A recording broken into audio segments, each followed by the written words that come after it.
Good evening, ladies and gentlemen, and welcome to another episode of The Reveal Report on a Monday. Thank you guys all for tuning in and watching.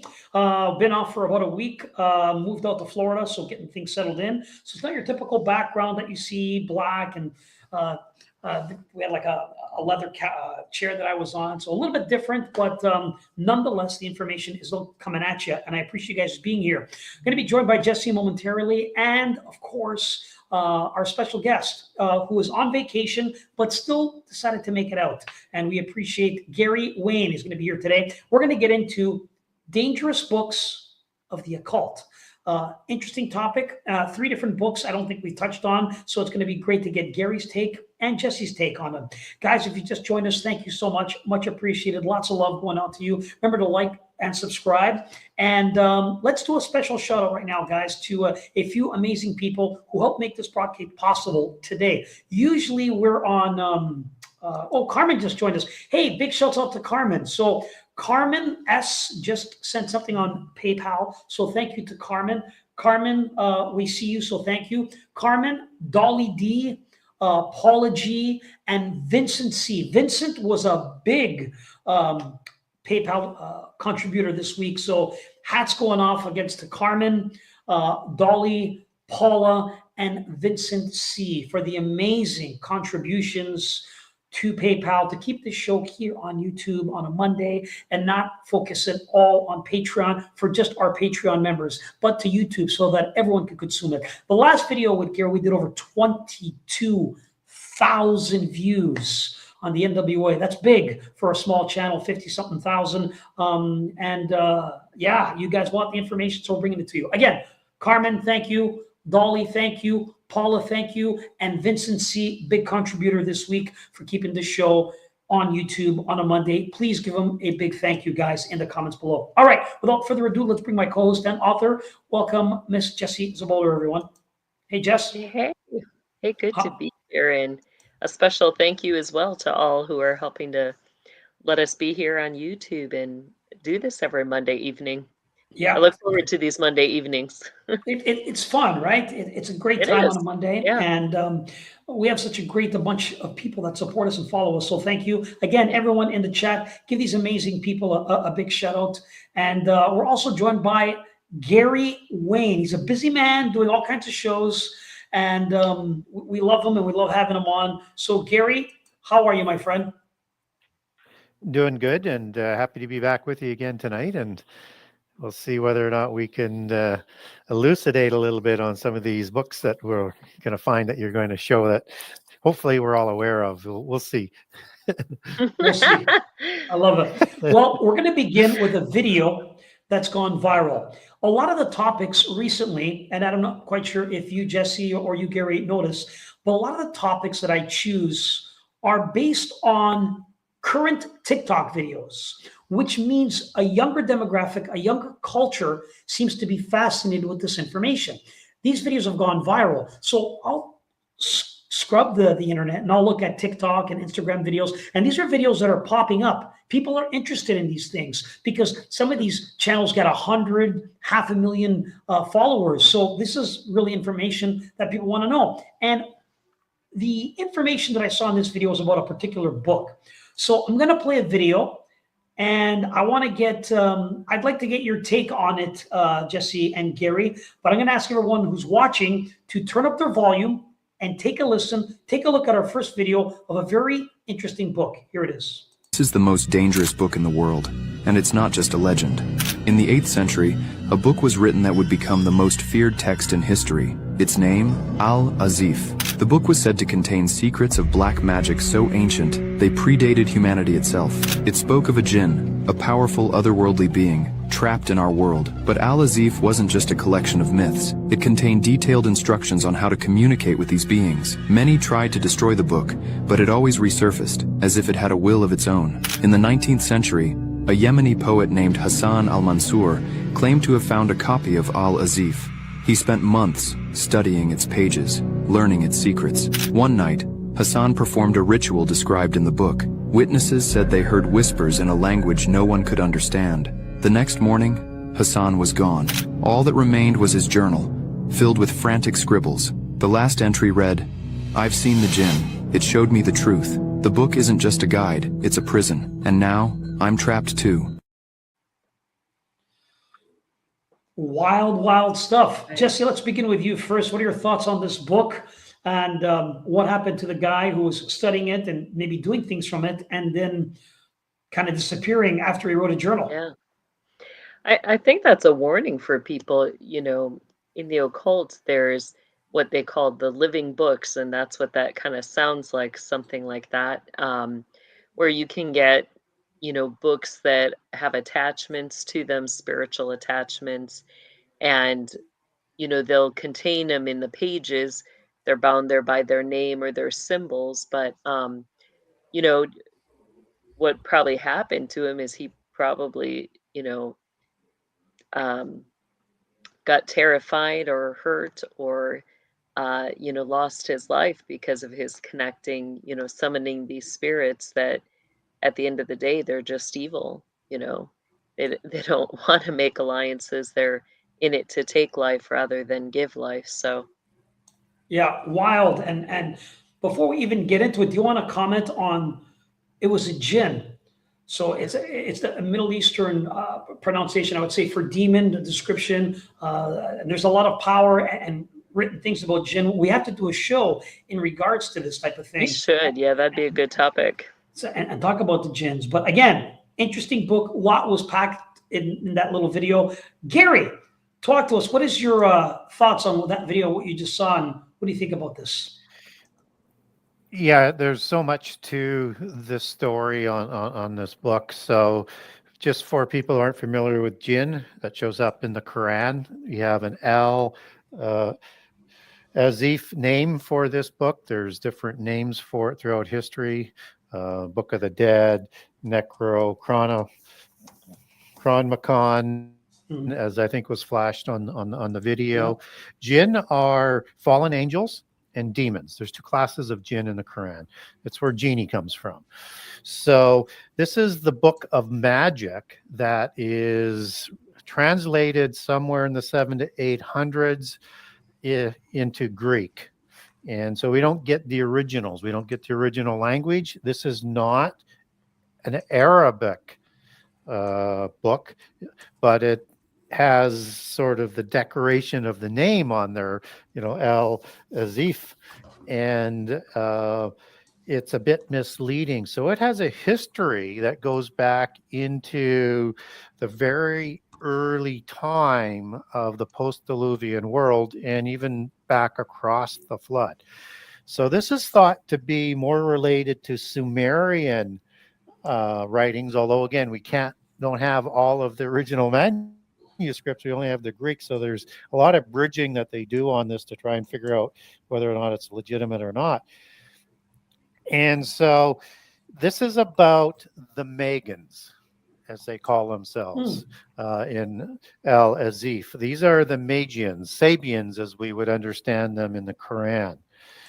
And it goes back to some of the early Sumerian writings, like Inanna's descent into the underworld and a few other ones. I won't go through all of them.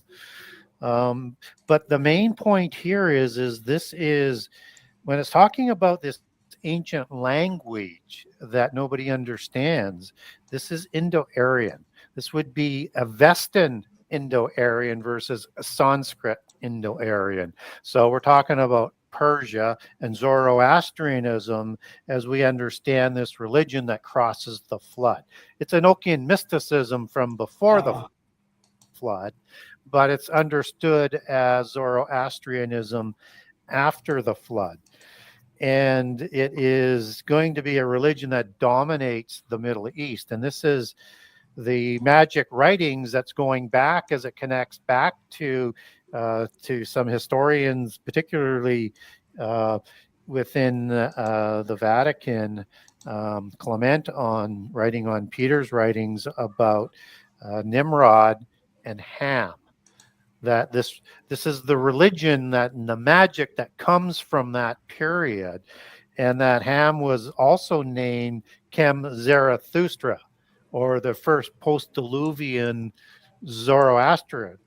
And there's three Zoroasters. So you have, it's like the Hermes Trismegistus, and I would actually say it's a Persian, Sanskrit, Indo-Aryan equivalent to that story, where you have a Zoroaster that goes back to way before the flood, where this is a giant originally who's going to be given this knowledge by Ahura Mazda, apparently the good god in the dualism of that religion, and that Ham Zarathustra, according to the writings of Clement, he finds this information and he takes it to Nimrod. This is very, very similar to the Hermes account in the secret societies and the Gnostics, that he finds his knowledge buried underneath, that Hermes finds his knowledge buried under the Great Pyramid and takes it back to Nimrod.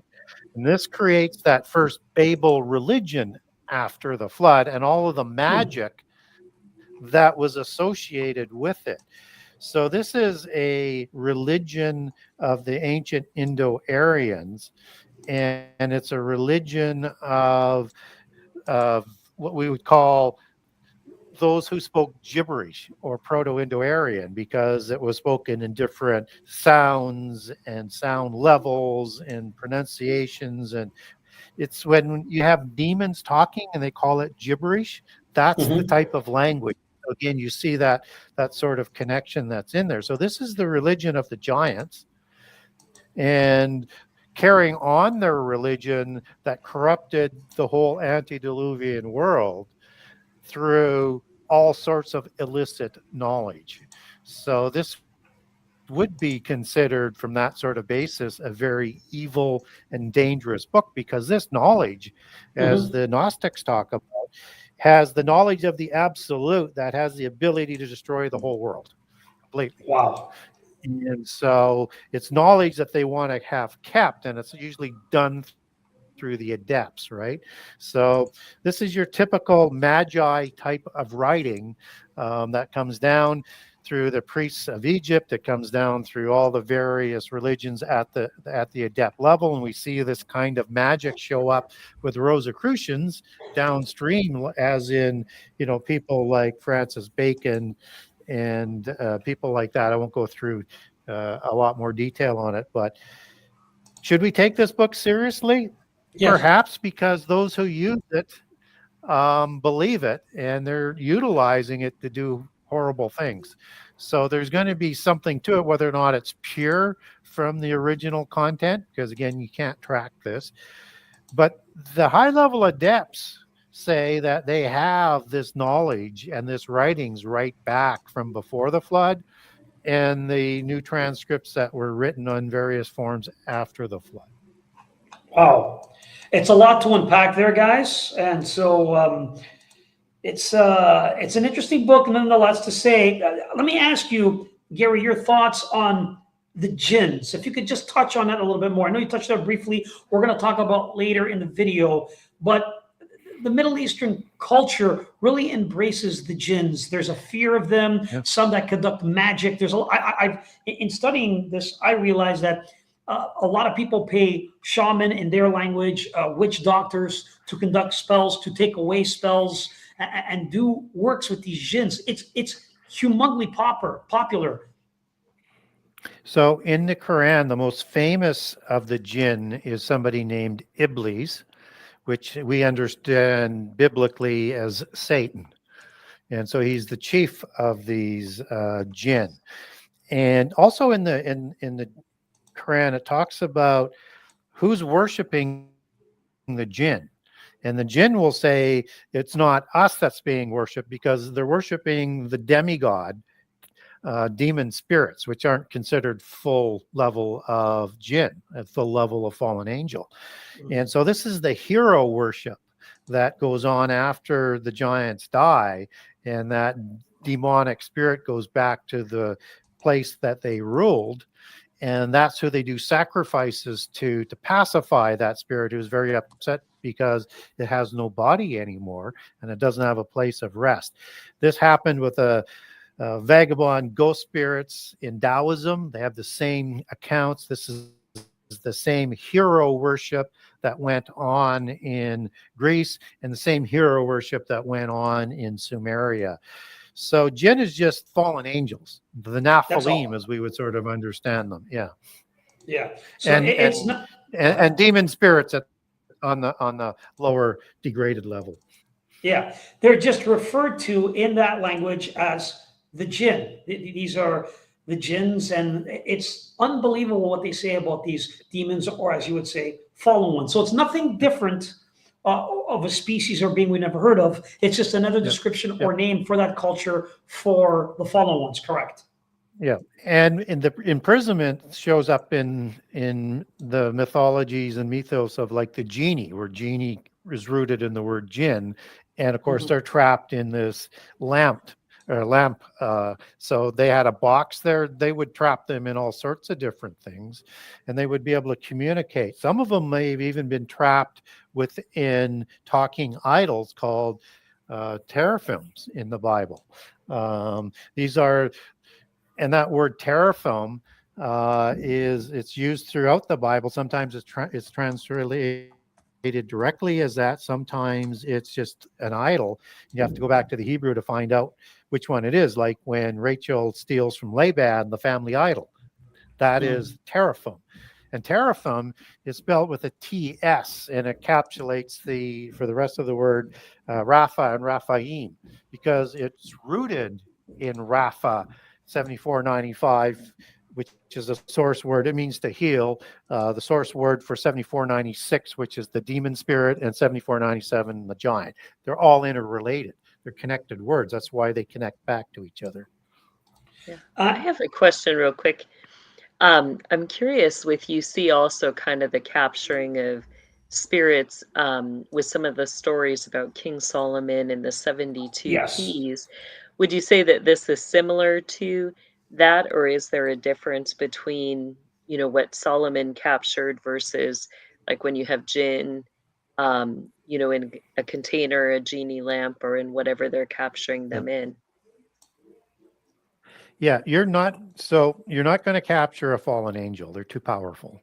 But demon spirits can be controlled. And in the Arabic tradition, just as they're accounting of Solomon, he had the ability to control demons. That's who he would be probably controlling and entrapping and enslaving and using them. So again, perfectly consistent. I would say to Christians, though, I'm not saying that didn't happen. We just don't get that biblically. And then there's an Apocrypha book, I think it's the Book of Solomon, that the Apocrypha that would suggest the same as well. But we want to be careful with that in terms of Solomon. Now, I want to touch on something very interesting that you talked about. It's what I learned with Solomonic magic is the power he had to capture these demon soldiers in a vase and would torture them. He had a ring and he had power over them and get them to do what they were told. In fact, there's a rumor, Gary, and I'm not sure if you're aware of this, but the rumor that was that he used these demons to help him find gold and get a lot of his riches and power. The demons are the ones that helped him. Again, going back to threatening them and capture them in a bottle, and then he would bring them out to get his will done. Let's just take a look at this, guys, because I found that to be interesting. This is from Walt Disney, and they did a movie called Genie in a Bottle. So everything you see, there's some type of reality where they did a movie, and growing up, there's a cartoon where you rub a bottle, out comes a genie and grants your wish. Sometimes you get 3 wishes. So life imitates art, art imitates life. Comments on that really briefly, Jesse, and then I'll get your comments, Carrie, and we'll move on to the next one. Yeah, I think it's common. I mean, it's a symbol that you see a lot, especially with the Order of Melchizedek. You're going to see the gold genie lamp. Even at times, a lot of places I'll see it now are on crests in connection to certain schools, whether it's universities, elementary schools, which is interesting. But they also would put those symbols of the genie lantern in the areas where they would do ritual cleansing or bathing. So, it goes back to the concept of, that they have control over these spirits and they can, at will, cause these spirits to create environments or create magic or do things with the environment or for them, whether that's transporting, whether that's whatever it is that they're requiring. But at the same time, there's a cost usually in exchange. The spirits will show up, but they're going to demand something in return. A lot of times, for some of the elite, especially the quadrant leaders, that exchange is going to be, that quadrant leader will be a host for that spirit, for the rituals, for the evenings, and their physical body will be that host, which is why they go through the ritual cleansing, so that they can host those spirits during those big rituals. Gary, you want to touch on that? Sure. Famous show from the 70s, I Dream of Genie, same concept. It's been popularized, and these are demons that are been trapped into these vases or bottles or lamps and other things. They will typically have a bunch of symbols, magic symbols or language, probably cuneiform Indo-Aryan, that it may identify what demon is in there, but it's probably more likely the curse that traps them in there, right? And they're always trying to get out. So the risk is that they will possess you, and it won't be symbiotic if you let them out. Is part of the risk and the trade-off. What's interesting as well with King Solomon with the ring, again, that's being borrowed from Sumerian lore and Scythian lore, with the ring worn by the ring lords that had power over some of the demons and used them in the same way Solomon did.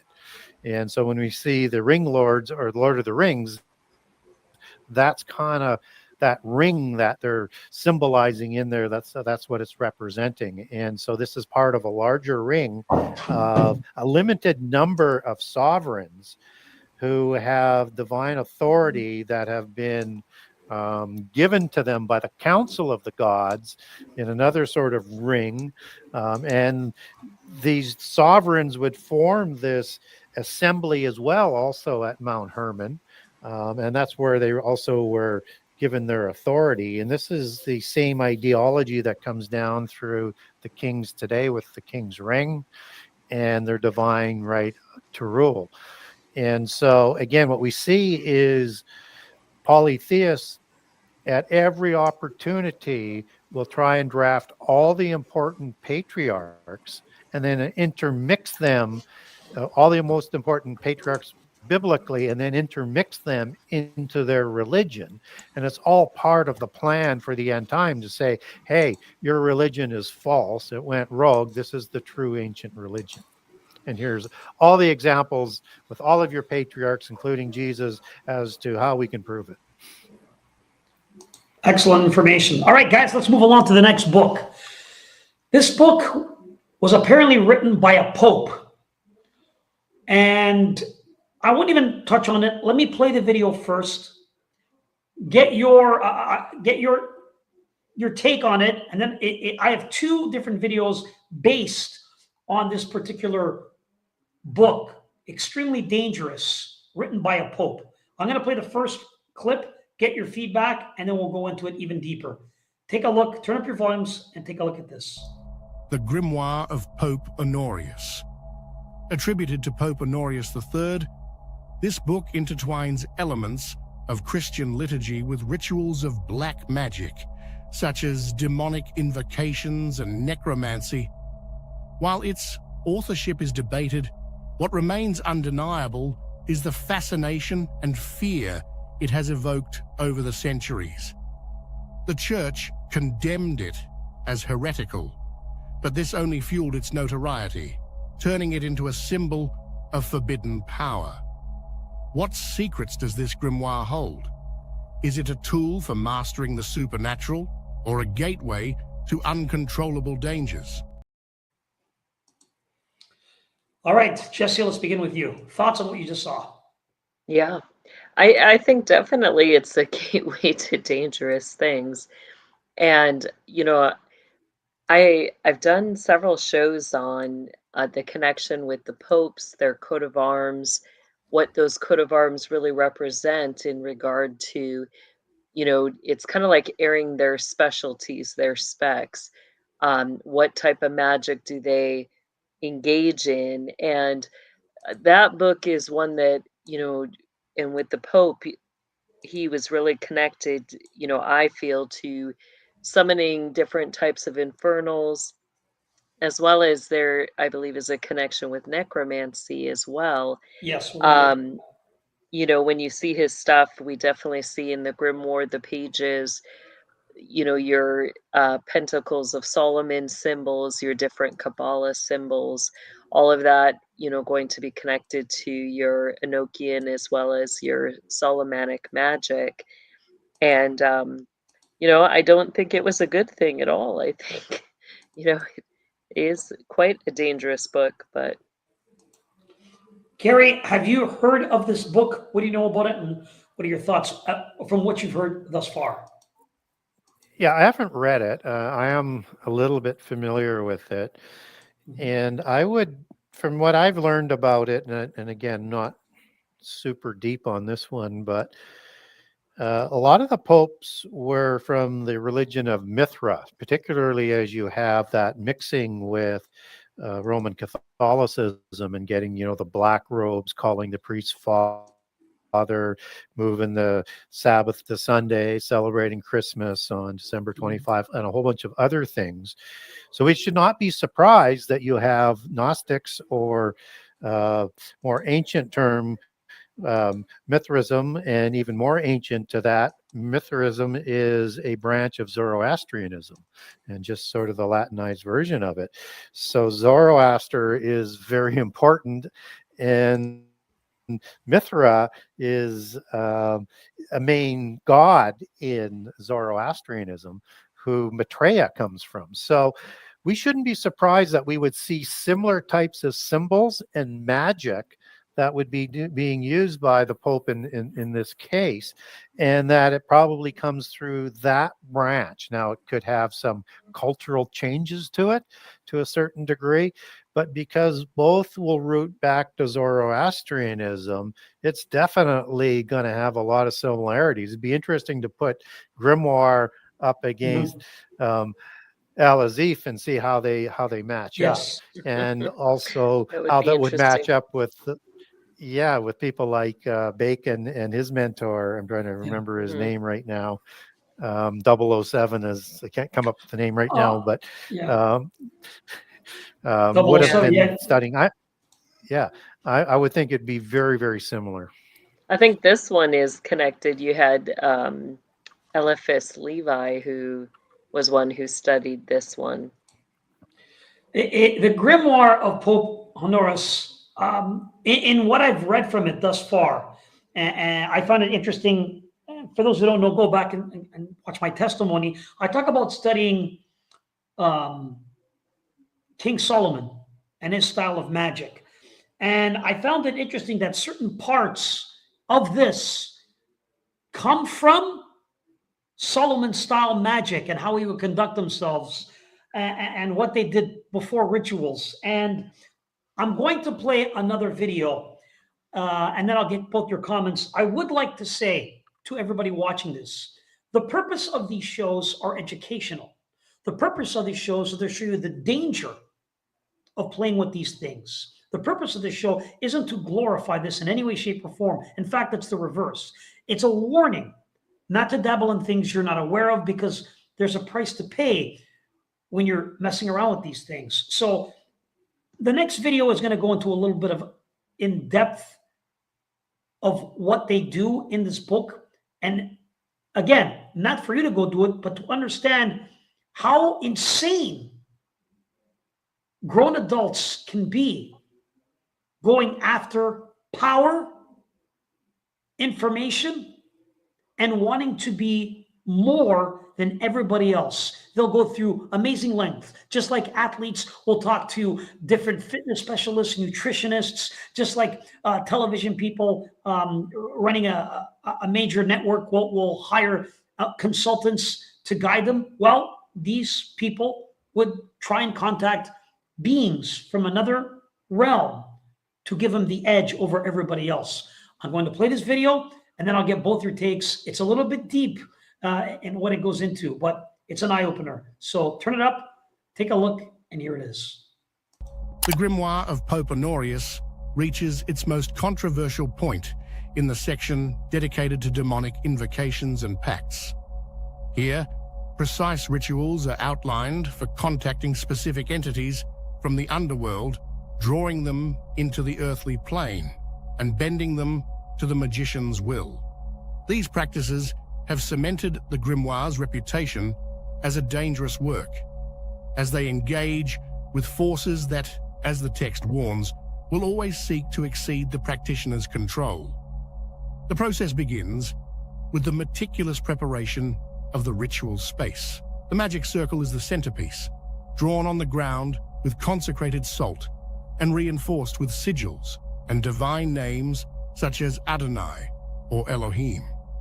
This circle serves as a spiritual barrier, protecting the practitioner throughout the ritual. The environment is completed with candles, incense, and consecrated tools such as a ritual dagger or staff, used both to channel energy and symbolize the magician's authority.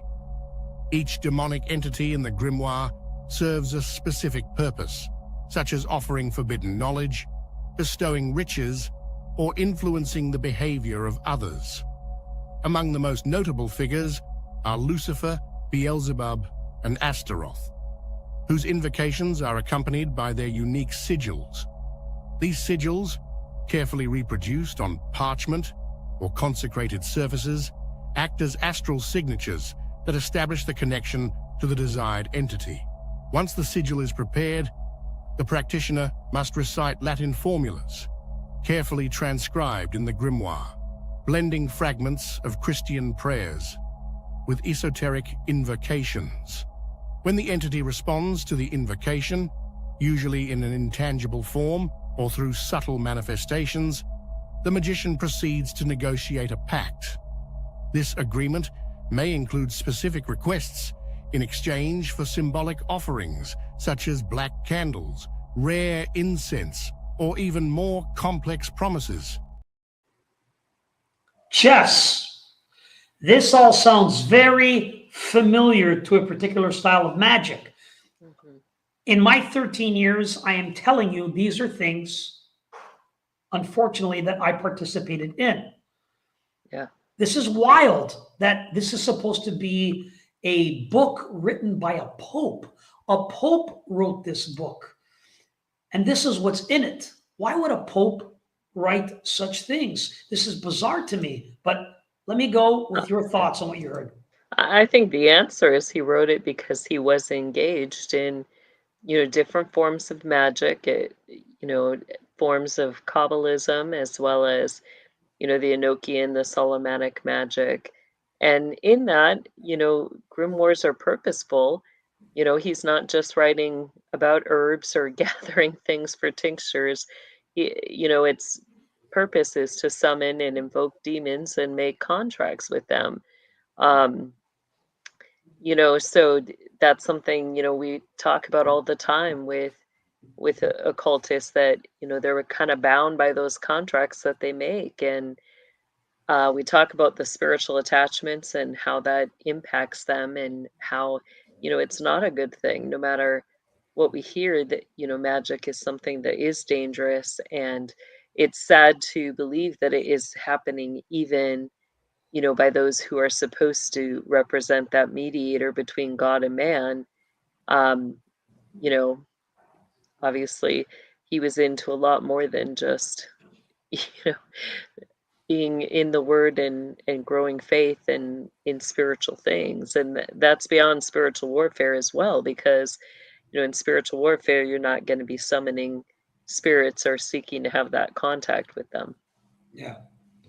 Again, I asked the question, Gary, this book written by a pope talks about rituals, ceremony, sacred ground. In fact, you're actually petitioning the Lord for protection and using Christian prayers for protection when you're going to actually ask for help for these entities. This is some wild stuff. I want to get your take, please.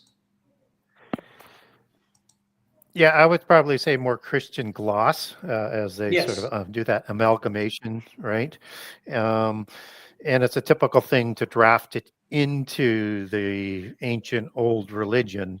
And it's not surprising that there would be, a Kabbalah influence as well. I understand that Kabbalah, it comes back from Babylon after the Southern Kingdom was dispersed and exiled into Babylon. It doesn't have a history before that in Jewish mysticism. So this is, again, the Sumerian Zoroastrianism religion that's coming back. And people will say, well, Zoroastrian wasn't, around that long. Well, actually it was. It still is. And in fact, it got to a peak in about 240 AD, where King Shapur of Persia, who take the Persian lines, and even the Achaemenids took their genealogies back to the Aryans of the Achaemenid dynasty. But he had instituted this as the statewide religion to reunite the empire again. And Constantine modeled what he did around what King Shapur did. So when we see Jewish mysticism coming back to the second and to the start of the Second Temple, understand that, QBL, as it is in the Hebrew, means to receive knowledge. And it's the worship of fallen angels, and that they are caretakers and watchers and guardians of the divine knowledge that they're being provided. And it's through that lens that you have Solomon being drafted in as well. And then all of the patriarchs, because now you have a polytheist entity in Judaism that is working to rewrite part of that history. So when you have the Targums that come back from Babylon, because the Jewish language gets lost amongst the common people, only the rabbis are speaking Jewish and writing in Jewish. They're writing the Targums in Aramaic. And then they're adding the editorial and the additions like Lilith and a whole bunch of other things into it. And that's how that enters into it. So you see the role that is happening there. So to have that merge with the Grimoire, that makes perfect sense. But it's still Zoroastrianism at its core. It's still Enochian mysticism that was before the flood. Again, it's unbelievable that we're talking about a book written by a pope with sigils, summoning spirits, talking about sacred ground, praying, doing ceremonies, and trying to open up gateways to portals and let things in to communicate with them. This is a pope. So it's pretty wild in this day and age. If we talked about this, you would know it. And again, a dangerous book. The topic, a dangerous book. There were a lot of. Yeah, I was just going to interject. There was a lot of Gnostic polytheist popes. We just need to understand that they controlled the pope bloodlines through the nobility, which were all of the bloodlines. So there was a lot, right? And not just a few, like probably many, not all, but many. Yeah. And again, a dangerous book, because a regular person shouldn't be dealing with these type of things. You have no idea what you're messing with. So you really need to be careful. Another book. This is the last one for today. We've discussed many things on this book. And Gary, I think you're going to find it interesting because you always have something to say about the information in this book. And it's the Book of Enoch. But again, I talked earlier in the show that these type of things are going viral. A younger demographic, different people from all over the world are interested in this. This is on TikTok, this is on Instagram. This video came up, interesting stuff. But it was quite specific on a particular issue in the Book of Enoch. I'm going to play it. Take a look, and then I'll get both your takes. Here it is. The Book of Enoch explained a group of mysterious creatures that fallen angels created. Today, that's what we'll be covering in the Book of Enoch. You see, the Nephilim giants are not the only hybrid beings that were created.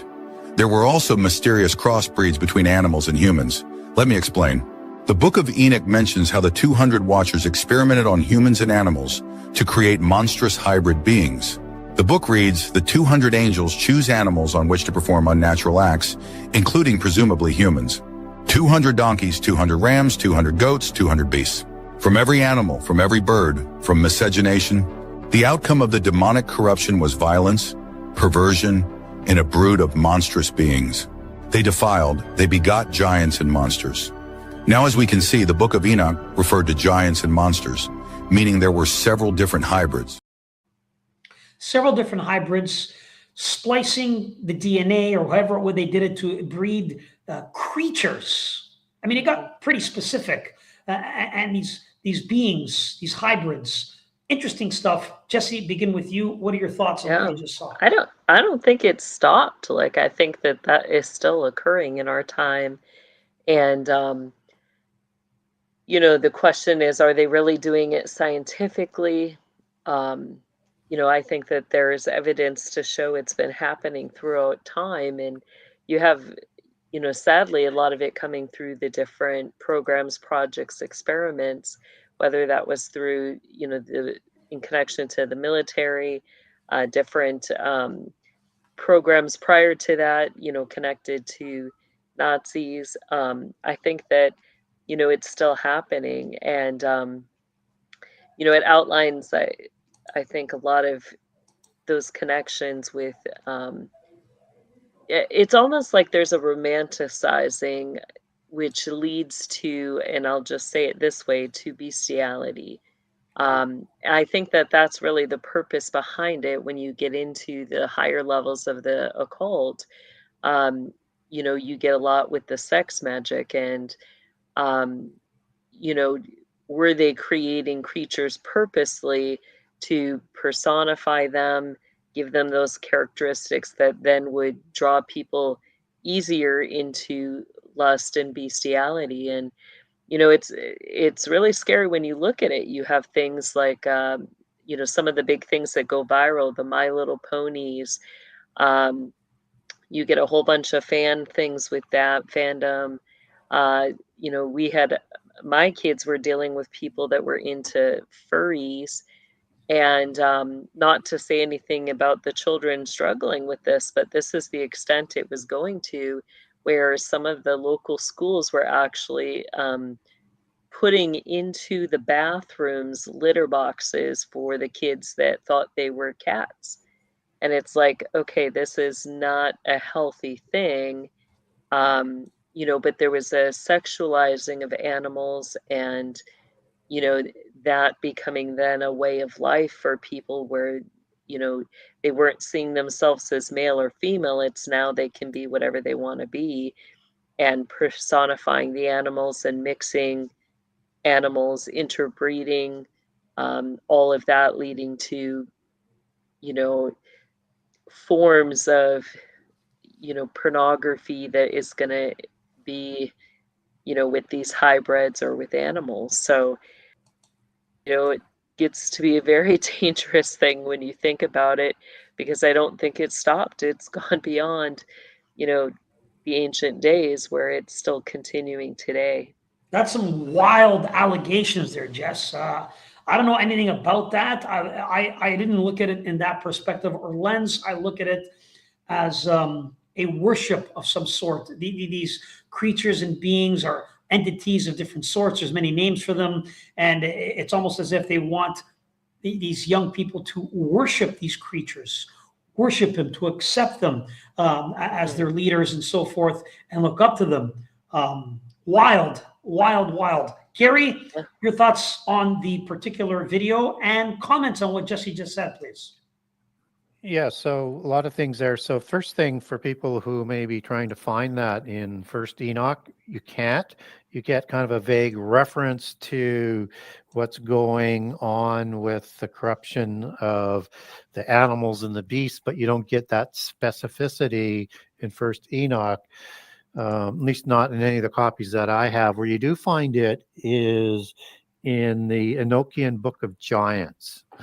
And we don't have the whole book on that. It's in fragments. So you'd find that exact quote on 1Q23, fragment 1 and 6. In Book of Jubilees and some of the Aramaic versions of Enoch, it gets a little closer, but not to that specific language. So at least in any of the ones, and I've looked at multiples. So this is creating different types of creatures for sure, of hybrid beings. And this is something that happened before the flood, but we had crimes similar done by the fallen angels after the flood. So one deduces that some of these crimes may have happened again after the flood, and that mixing somehow with animals is really kind of odd. Because now you're entering in another type of being. And so you probably are going to have some sort of DNA manipulation going on to do that. Or these descriptions may be just different orders of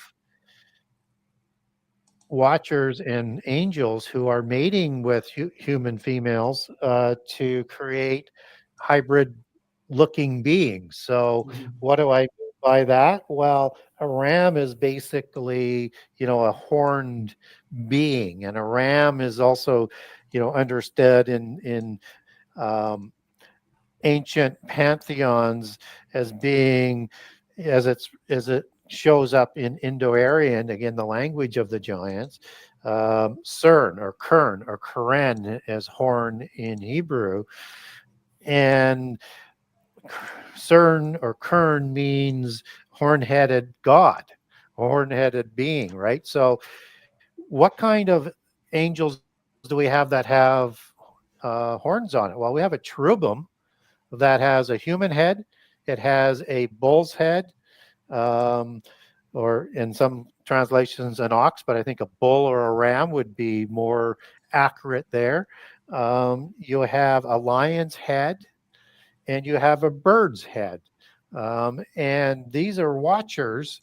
When they took a human form, would take one of those faces. So you can imagine somebody like a dark-haired giant like a Gilgamesh would have the genes that would come from a cherubim with a human face. And he has black hair, and he has black curly beard. So when you see Anunnaki, which are cherubim, one with a human head, one with a bird head, doing this ritual around this, some sort of technology that looks like this stick-like tree, they're identical just with different faces in terms of the depictions. You see that typical face and head that would go with a Gilgamesh or a Nimrod association for these dark-headed giants. Well, you have linemen of Moab. Nergal would obviously be from the Sumerian pantheon, the war god equivalent with Mars and Ares, a horn god. But in this case, a lion would be one of those individuals that would pass on that looks to maybe create after the flood the lion-like men. So I think that might be a little bit closer to what's going on. I don't rule out that they weren't doing chimeras, because they were, but that's really complicated stuff. Like, you believe that they were, though, dabbling and changing the DNA and restructuring human beings, or sorry, creatures. And of You do believe animals that, too, and of animals, and of creatures, but it's not always clear that the chimeras are always sentient beings, right? So if we look at King Hababa, that would be of the Cedar Forest. He's a chimera as you look at all of the different depictions on him. So there is an ability to do that, but we don't get a lot of those chimera type beings, but we do get beings that may be lower level in terms of what's being passed on to them. Centaurs are something that are interesting as well, because that comes from Hera in a cloud off the earth. And these are kind of human-headed with horse bodies, right? Which seems to be a bit of a cross as well. But then you could also say, well, maybe that's, again, some sort of mix, just as you can have a lion head, a human head with a lion's body, or a lion's head with a human body, and it's could be from the cherubim. So I think there's both going on. What I just can't say is to the extent of sentient beings, from what I've seen in prehistory, how much would be chimera that would be, have a counterfeit spirit like a Nephilim would have. Yeah. And again, this book was outlawed. They didn't want us to know about this book, the Book of Enoch, with all the information that's in it. It was a dangerous book. It had a lot of energy, a lot of power, a lot of information they didn't want us to know. So in wrapping up, guys, I want to get your closing remarks, Jesse, first of all, on these particular books, and what you have to say to people that are interested in these type of books. Yeah. Well, my warning and caution would be stay away. It's all of these books are going to engage with high levels of magic, and the majority will have spiritual attachments with them, so definitely not a good thing. If you've been dabbling in books, the solution to be free of that is simple, and that just comes with confession and repentance, turning away, asking the Lord to remove, any spiritual attachments, and removing permissions and authorities that you've given. So that's what I encourage for those things, and definitely encourage people to be in the Word of God and, knowing the Word of God above all else. So. Thank you so much. Gary, yourself, what are your closing remarks, and what do you suggest to people that are interested in reading these things? If I'm reading an apocrypha book like one of the Enoch books, no concerns. Just make sure you know what deviates from the Bible, if there are deviations, and typically there are a few in the apocrypha in terms of the deviations. But if you're reading not so much like the Vedas and things like that is not the adept level of scripture, so to speak.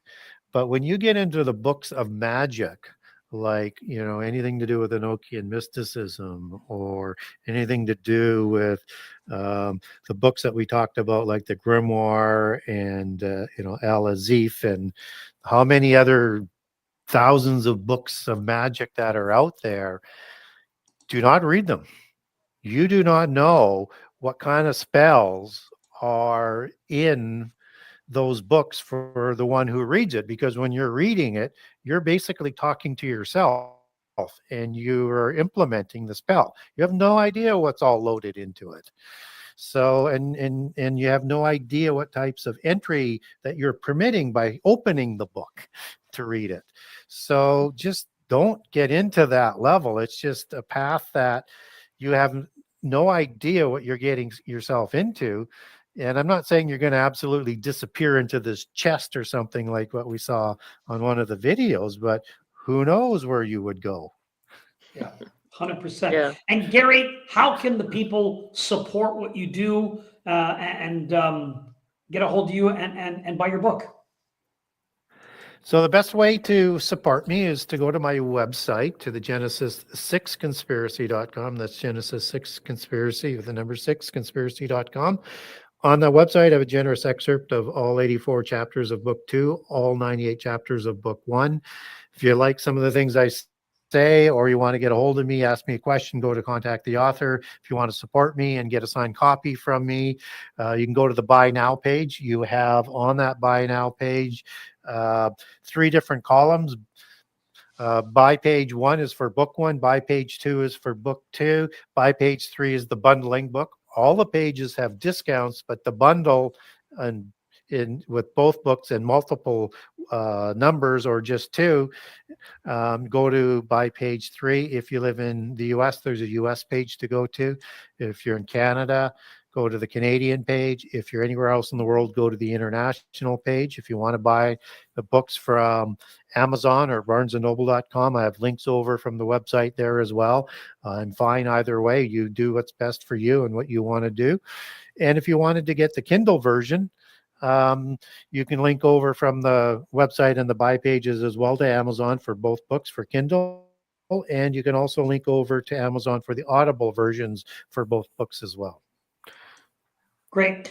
And I have the link for Gary's website in the description to make it easier. If people are looking, just click on that link. It'll take you there to give you more information. Jesse, how can people follow and support what you do?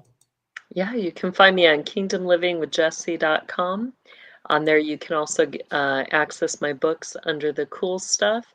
And then you can also access my courses, my workshops, and watch for my latest workshop release. I've been just did architecture and altars and break down how the system uses architecture to identify the altars that are there in the vicinity. So that should be available on my website now. Excellent. Guys, I want to do a couple of quick shout outs to some amazing people this week. And if you're just joining us, different background, just got to Florida, so I'm still tweaking and touching up the office. But I appreciate you guys being here. And let's thank a few people who helped make the show possible for today. Okay, we got a shout out going out to Dolly D, Paula G, Carmen S, and Vincent C. That's Dolly, Paula, Karen, and Vincent.